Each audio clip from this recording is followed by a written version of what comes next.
মাহবুব ভাই, আপনি যে ভিডিও করেন, আপনার ভিডিও কি ভাইরাল হয়, কেউ দেখে?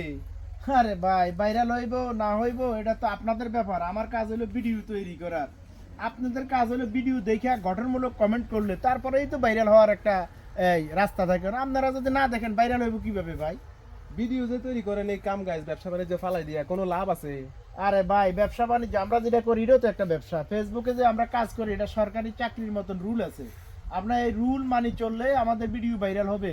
আর আপনি যদি রুল না মানি চলেন তাহলে আপনার ভিডিও কিভাবে ভাইরাল হবে ভাই? তাইলে এখন থেকে আমি মনে করি কি ভাই, ভিডিও তৈরি করেন, ভিডিওর মধ্যে সুন্দর সুন্দর কথাবার্তা তুলে ধরেন, তাহলে ইনশাল্লাহ আমি মনে করি ভিডিও মানুষের দেখবো, গঠনমূলক কমেন্টও করব, আবার শেয়ারও করে দিব। কি এটাই বলেন? নিয়ম, এটাই নিয়ম ভাই। সবসময় গঠনমূলক ভিডিও করতে হবে এবং যারা আমার অডিয়েন্স আছে তারাও গঠনমূলক কমেন্ট করবে। আর আপনি যদি ভিডিও তৈরি করতে না পারেন তাহলে কিভাবে গঠনমূলক কমেন্ট করবে ভাই? এটা সোজা কথা আর কি।